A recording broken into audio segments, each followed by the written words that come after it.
angels, it's Hailey Reese and welcome to or welcome back to my YouTube channel. I am so grateful that you are here and I hope that you are having an absolutely fantastic morning, afternoon, or night, whatever it is for you when this video finally reaches you. Today's video, we are going to be diving into a case that has been so highly requested by a number of you.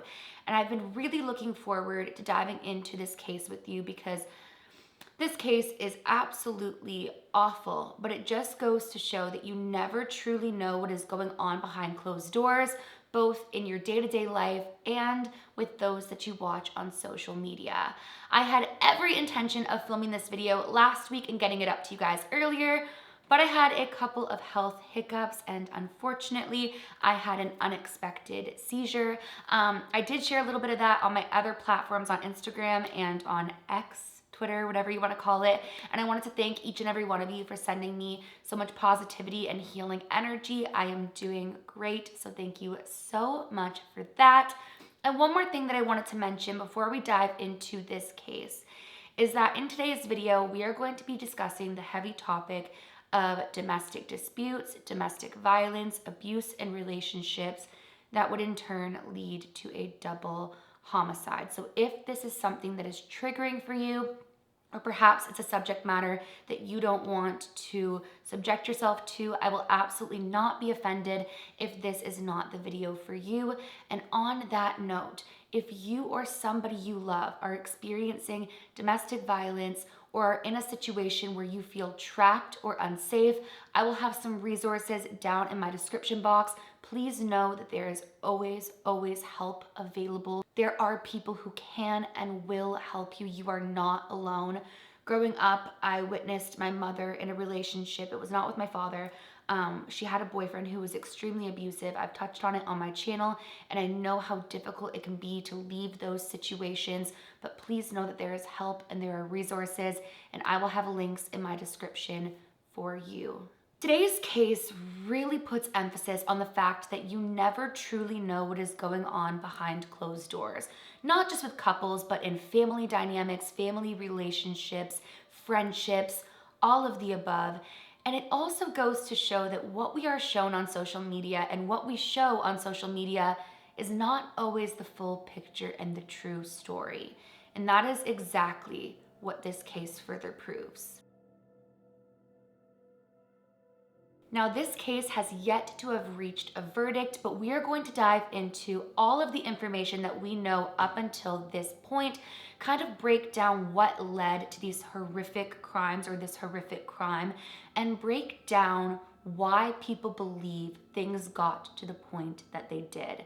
And this all begins with a man or a guy named Ali Abulaban. Now, Ali Abulaban was born May 18th, 1992 in Staten Island, New York. Now, from a young age, it is said that Ali took a real interest in acting, and he would idolize these actors on the big screen, wanting to be just like them, imitating their every move and acting as though they did. Ali wanted to be a star from a very young age, and he was described as the type of person who was willing to do absolutely whatever it would take to get himself to that point of stardom. He had stars in his eyes and he was ready to just go for it. Now, there isn't too much information on Ali's upbringing or what his childhood was like, other than the fact that he would idolize these legendary actors and imitate them, try to act like them, and really set himself up for this success in the future. But as far as what his childhood was like, what his home environment was like, there isn't too much available information in that aspect of his life. However, later in life, Ali would go on to marry an absolutely stunning woman named Anna, and the two of them would go on to have a little girl together. Now, Anna was described as just the most beautiful, kind, and radiant soul. Not only was she absolutely gorgeous on the outside, but those close to her described her as even more beautiful on the inside. And as their relationship progressed, Ali's passion for becoming this actor, becoming this sensation, began to increase. And the two of them decided that they would move to San Diego together because it was closer to where the big scene was and it would progress Ali's career even further. In light of wanting to progress his career, Ali would create a TikTok page called JinnKid, and this page would gain momentum fairly quickly. One of the biggest things that kind of skyrocketed his TikTok career was his impersonations that he would do. He would create these comedy skits and create these impersonations and kind of combine the two of them, making comedic impersonation TikToks, gaining him upwards of 18 million views. So these videos were doing quite well. I actually believe that I read somewhere that even Jenna Marbles had reacted to one of his TikToks. He was going absolutely viral on the platform. Now, overall, the more popular of his videos were him impersonating Tony Montana. He would create these comedic skits as to like Tony Montana in certain situations and impersonate Tony Montana. However, he had this big dream and these big ideas as far as him and his role in impersonating Tony Montana. He had this dream of playing Tony Montana in what he had hoped would be an upcoming film of Tony Montana. He had this whole skit panned out in his mind as far as he would essentially be the prequel to Tony Montana prior to the original film that had caught his attention and made him fall in love with the character. This is JinnKid here. I hope you enjoyed that fan-made teaser. It's been a dream of mine my whole life. I've pretty much come up with an outline of what I would like to do with my Tony Montana impression. I mean, I'd like to go beyond comedy. I'd like to really bring Tony Montana back the way Al Pacino did. That his Tony Montana. I would never want to remake the film. I wouldn't even do it for $10 million. I'm lying. But I would. I think it's better if we just bring it in a prequel. There's so much room for story. There's so much to tell. How did he really get the scar? How did he meet Manny? What was it like for him to serve in the Cuban army? What made him crazy? I mean, because at one point, imagine a Tony Montana that was insecure, that wasn't as cocky as he was in the next film. I just want to expand upon the story. It's been 40 years, and I just want to respectively play Tony Montana and give that character to the new generation in a new story that perfectly aligns with the 1983 film. I think I'm capable of doing it. I know I'm capable of doing it. Listen to me, okay? I'm gonna make that film one day, one way or another. I need everybody to share this video as fast as you can. Share it to your mother, okay? How's she doing? She good? Okay. Send it to your brother. Send it to your sister. She didn't even watch Scarface, but maybe she'll like it, you know? But yes, I want to make it happen. And I need you guys' help. If anybody knows anybody in the industry, the film industry, send it to them. While he was gaining this momentum with his comedic skits surrounding Tony Montana and others as well, he had this big idea as far as him taking on a serious role in Hollywood, in a Hollywood film, and becoming the next face of Tony Montana, the character. And this was doing well for him. As I mentioned, he had accumulated over 950,000 TikTok followers with over 12 million likes. He also accumulated over 200,000 subscribers on YouTube and over 200,000 followers on Instagram. So he was growing at a rapid pace. And with the growth of his social media came the growth of his ego. He was fully consumed with the online world, even creating music. He was fully throwing himself into social media. And again, people were receiving it well. He was gaining these followers, he was gaining these fans. And like I mentioned, with these followers, with these fans, and with this online growth came the growth of his ego. And he became entirely consumed with social media, what social media meant for him, his life and his career, and who he was becoming. Those close to him said that when you would speak with him, not only did he have a tendency of cutting people off to like divert the conversation back towards him or about him, but the conversations often surrounded what was going on in his world, how many views he was getting, what sponsors he had, the amount of fans he was accumulating, the way that people loved him, how he was the most talented at these things. And it was said that he didn't really know how to read the room. People would be over that conversation. They would want to talk about other things and expand the conversation amongst others within the room. But in his mind, he was JinnKid.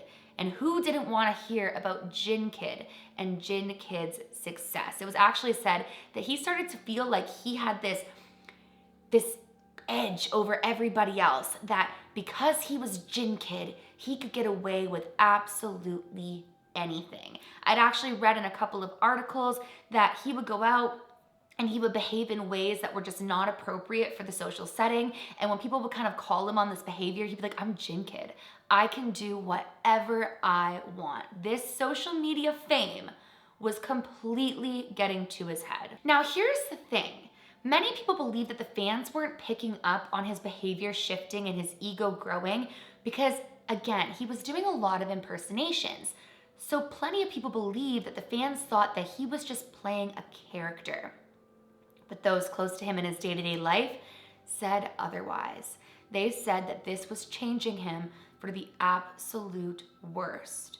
And his ego would suffocate basically anybody in the room to the point that people didn't want to hang around him anymore. But let's shift our attention for a moment over to Ali's wife, Anna. Like I had said, Anna was described as a beautiful soul, a kind person. Those close to her described her as a loving, compassionate, dedicated mother who loved her daughter more than anything in the entire world. Anna was born in 1993, and much like Ali, there also isn't too much information as far as her upbringing goes.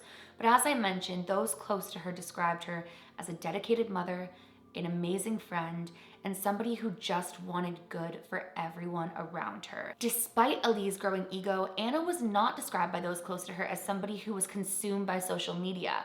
Yes, her and Ali would post videos together. She also did have a TikTok account, but she wasn't consumed by it. It wasn't what made Anna who Anna was, and it wasn't what drove her every single day. Anna's TikTok account would accumulate around 70,000 followers of her own, and online, her and Ali painted this picture of couple goals. They were this couple that everybody thought had this loving relationship. I'm actually gonna insert a specific TikTok here where they do a little skit basically insinuating that their relationship is drama-free, that they're so happy with one another. And watching this, knowing what would later transpire, just absolutely gives us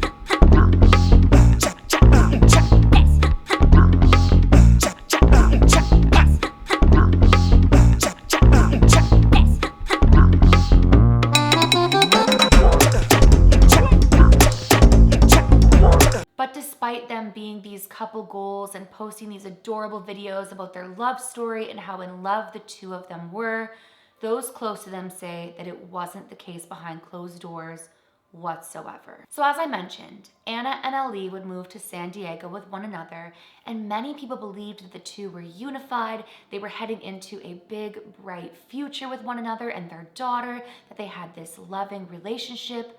But behind closed doors, reports claim that Ali was very, very controlling of Anna. Now, when they did move to San Diego, they had a group of friends that were also living within the area.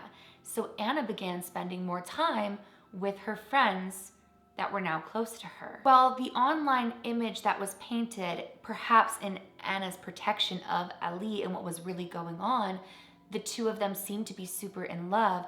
Again, Ali was very controlling of Anna. He wanted to control her every single move. And plenty of people described his behavior towards Anna as incredibly abusive. Anna's friends didn't particularly enjoy having Ali around.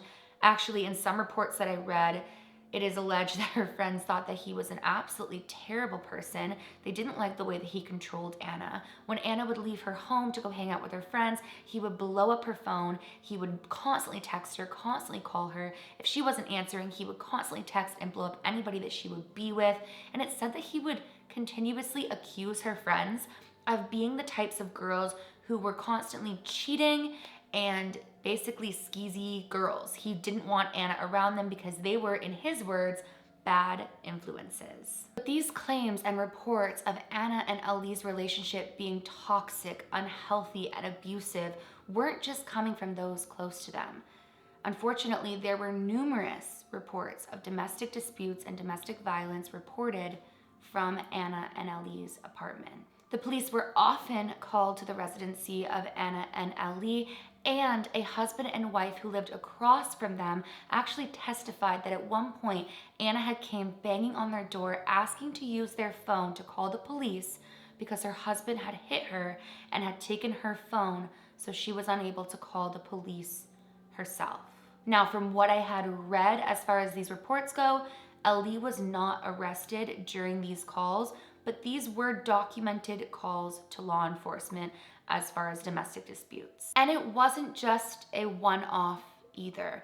According to reports, the police have been called to the residency nearly 10 times in the span of just 3 months. So this wasn't just a one-off, a one big argument the police were called to. This was becoming more and more frequent. Now, it seemed as though the main issue in their relationship was Ali's jealousy towards Anna. Like I mentioned, he was very possessive over Anna. He felt as though Anna was his, and he wanted, from what I have read, for Anna to need him. He didn't like the idea of Anna having other friends, of Anna having other relationships, even just so be it friendship outside of their marriage. He wanted it to be that Anna needed him, and that was it, that Anna relied on him. And as I mentioned, Ali had an ego where he felt as though Anna owed him the world because JinKid, Ali had given her everything. And who else would give her what he had given her? She should be grateful to him. She should basically be worshiping the floor of which he walks on.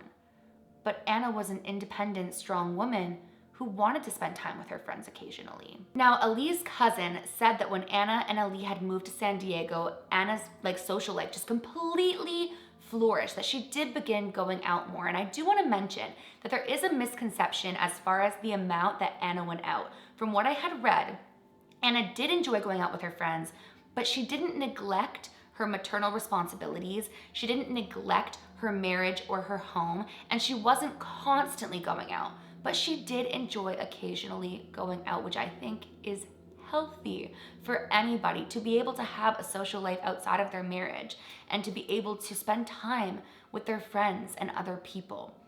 And it is said from Ali's cousin that Ali did not like this whatsoever. He did not like that it felt as though the control he once had over Anna was slipping through his fingers, and this angered him. This triggered him. Again, when Anna would go out, he would blow up her phone, making her time out miserable. It was almost as though if he couldn't control whether or not she would go out, he would control how good of a time she had while she was out. It was like if she wasn't with him, she needed to be absolutely miserable. And beyond this, despite what appears now to be Anna protecting him on social media, glorifying her relationship, not putting him on blast for the way that he was treating her behind closed doors, Ali didn't give her that same respect.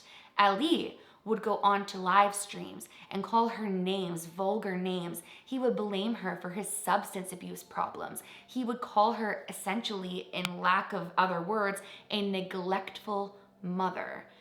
He would insinuate that he was exhausted because he was the sole provider of their daughter because she was a party girl, going on to say she cares about Taco Tuesday and Women Wednesdays. I think that's what they were saying. And he just made her look awful to his fans and his followers, trying to blame her for the undoing of their marriage. The way that their marriage was falling apart had nothing to do with his changes in demeanor and attitude. No, in his mind, JinKid could do no wrong. Remember? He's JinKid. He can do whatever he wants. But Anna was at fault. He would also constantly try to make Anna feel small. As I mentioned, he would bring up how I bought this and I bought that and I'm the reason that you're here in San Diego and I'm this big celebrity, going on to say how I could have any woman I want, any model I want. I'm JinKid, but I want you. Like, what man would do for you what I'm doing for you? Like, you weren't even a citizen, like throwing her citizenship in her face, just belittling her, making her feel small, which is a horrible tactic utilized in many of abusive relationships to make the victim feel as though nobody else would love them. They're lucky that they're being loved by this individual, that they need to be better, that they're being given the world, and how dare they slap it in his face. It breaks my heart diving into this case because, as I said, I watched my mother go through it. I watched the way that her confidence was stripped from her, the way that she was made to believe that there was nothing better for her out there, that should she leave, she'll be a nothing, she'll be a nobody, nobody will love her. And it is so heartbreaking because that is just a control tactic. It's a way to keep you feeling small so you can't see the strength within you to leave this individual. They're putting their insecurities onto you and making you feel like you're the problem when you're not. So things escalated between the two, and Anna decided that she would like a divorce and requested for Ali to move out of the apartment. She was done with this relationship. She couldn't do it any longer, and she needed to set a better example for her daughter as far as what a healthy relationship looks like, how a mom and dad should treat one another. And this was just not getting any better. In fact, it was getting so much worse. So Anna requested the divorce. It said that she was going to be filing for a restraining order, and Ali moved into a motel. But according to authorities, Ali would not leave the home before making a secret copy of the key to the apartment without Anna's knowledge, which is absolutely terrifying. Now, Ali's cousin would later recount an incident that occurred shortly after Ali and Anna had separated, and he would share this with reporters. Essentially, his cousin had told the reporter that he had asked Ali what his plans were moving forward, as he was living in a motel at the time, and he felt as though he should be thinking about where he was going to end up in the future, since things were no longer working out between him and Anna, and she was filing for divorce. This is where Ali said, according to his cousin, and I quote, "Oh, me and Anna, we're still together. She's just trying to make me suffer a little bit." So it is said that while Anna was completely tapped out of the relationship, Ali was not accepting it. It said that Ali believed that Anna was just kind of putting him through it a little bit, trying to rattle his bones, so to speak, and that she was going to take him back. And it's not just that his ego was speaking in this as far as hoping, wishful thinking. No, those close to him claimed that he believed it. In every fiber of his soul and being, Ali was convinced that this was some sort of act Anna was putting on, trying to be some tough girl, and that they were going to be back together before he knew it. So he had no intentions of going anywhere outside of that motel until he was going to be moving back into the condo, because in his mind, that was the only outcome that was going to come from this. But I want to note that this does not appear to be true whatsoever. Detectives have stated that Anna was in fact filing for divorce and had zero intention of getting back with Ali. She was done with the relationship. So Ali was living in a complete world of delusion, trying to call Anna's bluff.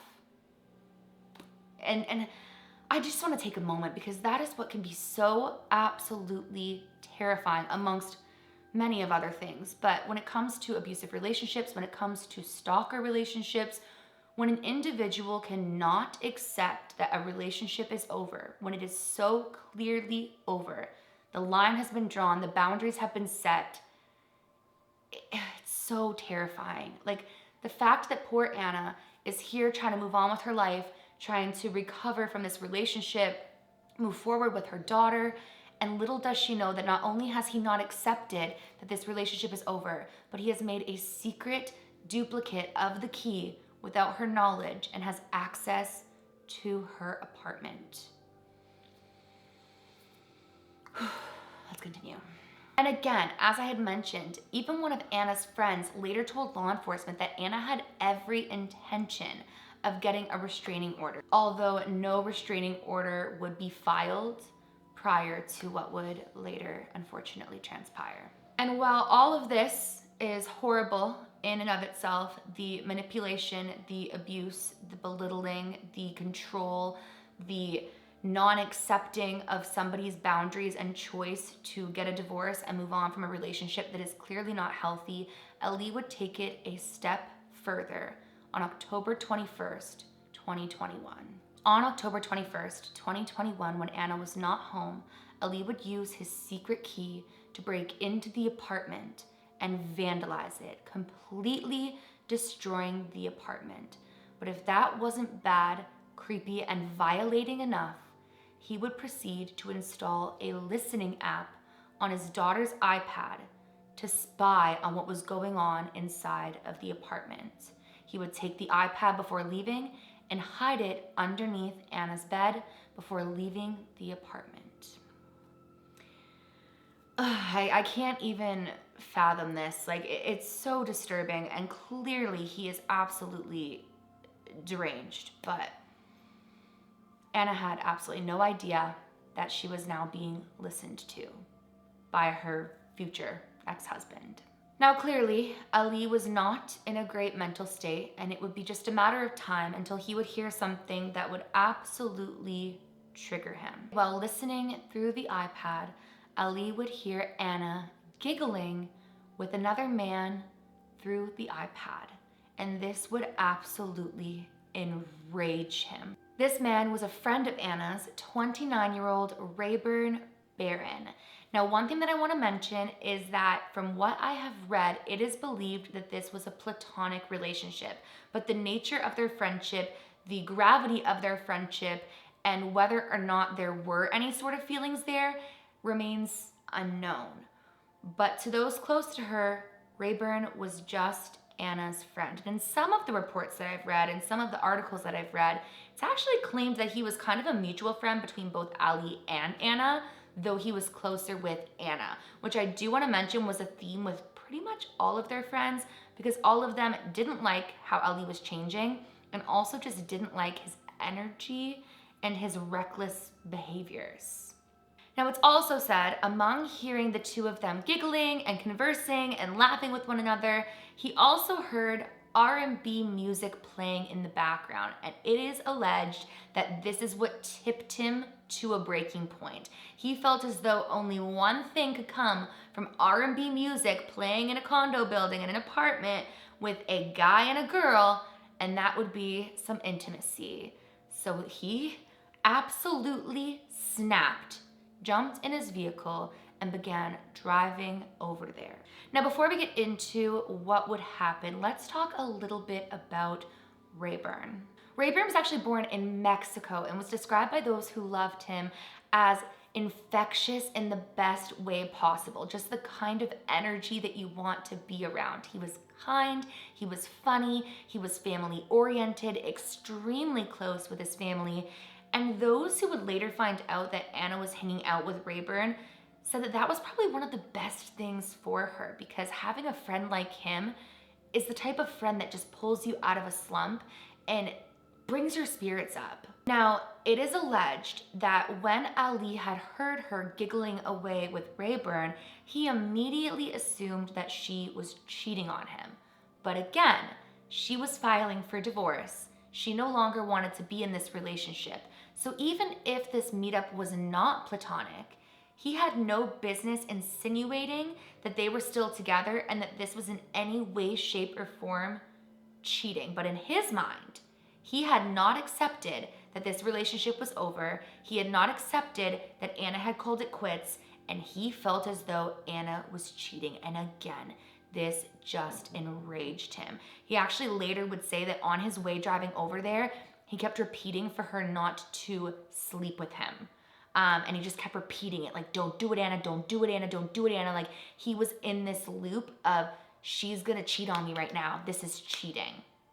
And again, also, there are plenty of people who have alleged that he thought that she was cheating even prior to her deciding that she wanted a divorce and wanted to call their marriage quits. Now, I do want to mention that while Anna was in the apartment hanging out with Raburn, Anna and Ali's daughter was at school. So she was there alone with Raburn, I guess, listening to music, conversing, laughing, and having a good time. But in his rage of anger, he headed back to the apartment once again.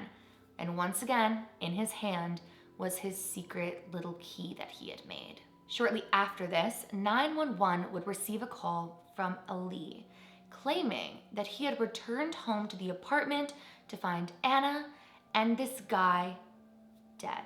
He told the dispatcher that they had been shot, and the dispatcher basically told him that he needed to stay at the scene and that help was on the way, to which he replied that he was going to go, that he was not staying at the scene. And sure enough, he fled the scene. At around 3:10 p.m. on October 21st, 2021, law enforcement would find Anna and Raburn dead on the couch in the apartment, both of whom had been shot within close range. So I'm sure you're wondering where Ali went at this point, and this is where things just get even darker.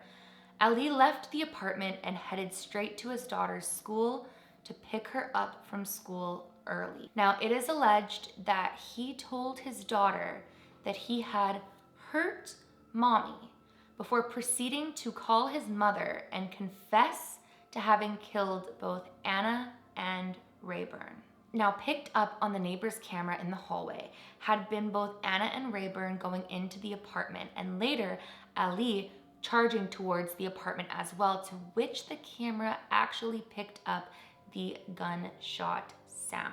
So law enforcement had a pretty good idea of who they were looking for and who their prime suspect was. But they would discover that he was not only on what they assumed was the run, but that he had their 5-year-old daughter in the car with him as well. So tracking him down, they would have to be extra careful to ensure the safety of that little girl. There was no telling what he would do. And again, he was armed still. Now, digging deeper into the relationship, at this point, a San Diego police officer testified that the law enforcement had been called to their apartment 9 times leading up to the murders.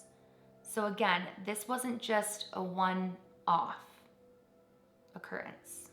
Now again, a police officer would testify at the preliminary hearing claiming that Ali had called 911, claiming that he had arrived at the apartment after the murders had already taken place. However, his own mother had told law enforcement that he had confessed it all to her. Now, Ali and Anna's daughter would be rescued safely, and Ali would be arrested. Ali was arrested and sent to jail for double homicide, where he would await his pre-trial hearings, where he would in turn plead not guilty. Again, this was absolutely shocking because not only had the neighbors' cameras captured him going to the apartment and then capture the sound of the gunshots and then also capture Ali leaving, but he had confessed to his own mother, who had shared this with law enforcement, that he had done it, that he had committed the murders, but still, he said he was not guilty. Ali would change his story entirely. I mean, it was kind of in alignment with his original story to law enforcement or to the 911 operator, but he claimed that he had arrived at the apartment, he had found them both already dead, he panicked, he called 911 to make sure that they were aware of it, and he went to go and rescue his daughter to make sure that she was safe, that he put her in the vehicle and he was driving to a relative's house to keep his daughter safe, and that he was not on the run because he was not guilty, and he was just simply protecting their daughter because he didn't know who would have done this. But again, his stories were continuously changing. Against his lawyer's advice and better judgment, Ali would even do an interview with Fox talking about it all. But you guys, he was so incredibly unhinged in this interview, and he also kind of dances in circles because a lot of his answers contradict one another as well. And Ali is just, he comes off as very, very emotionally unstable, and not in a way of a grieving husband, in a way of somebody who feels as though selfishly he lost it all. If you guys dig into this deeper and look at him within like his pre-trials and within his interviews and whatnot, he continuously repeats that his life is ruined, even bringing up that he had this bright future, that he was going to be a star, that he had everything going for him, and it's all ripped from him. It comes off as so selfish and disingenuous when it comes to the loss of his wife, if somebody else had done it. Ali was also very heated in court. I'm gonna read you guys one thing that he was yelling at one point. He started screaming, "You think I wanted this? My life is destroyed." and he was getting so upset that they had to call a recess in the court. And when he would later be shown the autopsy photos, he started screaming and crying in the courtroom, "My baby, my baby," which just pushed Anna's friends and family absolutely over the edge. Now, Ali Abulaban was denied bail, and if convicted, faces life in prison without the possibility of parole. But even beyond that, if Ali is convicted, and should the prosecutors choose to pursue capital punishment, he could face the death penalty. And while many people believe that that's unlikely that he will receive the death penalty, his own cousin believes that he should receive the death penalty for the crimes that he committed. Now, as I mentioned, Ali has pleaded not guilty to the charges, and a protective order was put in place prohibiting contact with family members, including his own daughter. But as of right now, I haven't seen any real updates since 2022, and we don't know what the verdict is. Obviously, with any case, people are innocent until entirely proven and sentenced guilty. But all things point to Ali Abulaban. It is just such a heartbreaking case. My heart aches for Anna, for Anna's family. My heart breaks for Raburn and Raburn's family. And honestly, I'm just so disgusted that Ali felt as though if he couldn't have Anna, nobody else could. The fact that he felt as though his feelings were more important, his ego was more important, his jealousy was more important. My heart especially breaks for Anna and Ali's daughter. I can't even fathom how the family is going to process eventually having to explain to her everything that transpired. She not only lost her mother that day, but she lost her father as well. And while she is with family members and she will be loved and she will be cared for, her mother should have been there for her throughout her entire life. Despite all of the accusations that Ali would spew on his live streams and all of the ways that he would blame Anna for everything and belittle her and belittle her role as a mother, those closest to her claimed that that little girl was her entire world. And my heart breaks for that child in all aspects. Well, you guys, that is all that we know up until this point in the case of Ali Abulaban, the JinnKid, whose ego got the best of him, whose jealousy created a disgusting monster, and who allegedly took the lives of two beautiful souls, taking away his daughter's mother and ruining her family's lives. Again, I just want to take a moment to remind you, if you or someone you love are in a situation that feels unsafe, if you feel trapped, if you feel like you are in harm's way, please, please, please reach out for help. Again, I will have resources down in my description box. There are people who really, really want to and can and will help you. There is light at the end of every single dark tunnel.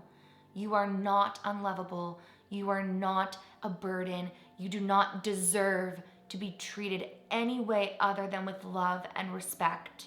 And you are worthy of all the love in the world. So please, please, please take care of yourself. Never let anybody steal your self-worth. Don't feel ashamed. Don't feel embarrassed. So many people unfortunately go through this, but you can come out the other side. And I truly, truly pray that you do. Well, you guys, that is it for today's video. The disturbing case of Ali Abulaban, the JinnKid, whose fame and uprising on social media got the absolute best of him, who thought that he could control every situation and everyone around him. Again, he was the one saying, "I'm JinnKid. I can do whatever I want." There are people who believe that he let these characters he was playing get in his head. He thought he could get away with murder, quite literally. But my heart breaks for the families of Anna and Raburn and Anna's beautiful daughter. And I just pray that her family can find peace and that they will receive justice when all is said and done. If you guys are new to my channel or you are just not yet subscribed but you enjoy my content, I would love it if you would go ahead and click that subscribe button, and please give this video a big thumbs up if you did enjoy it. It really helps my channel out, and I really love to see when you guys enjoy my content and the cases that I cover. Remember, my loves, do all things with kindness, take care of yourself, and never let anybody on this planet, no matter who they are, dim your light or steal your shine. I love you so very much. Remember, my loves, do all things with kindness. And until next time, I love you. Bye, guys.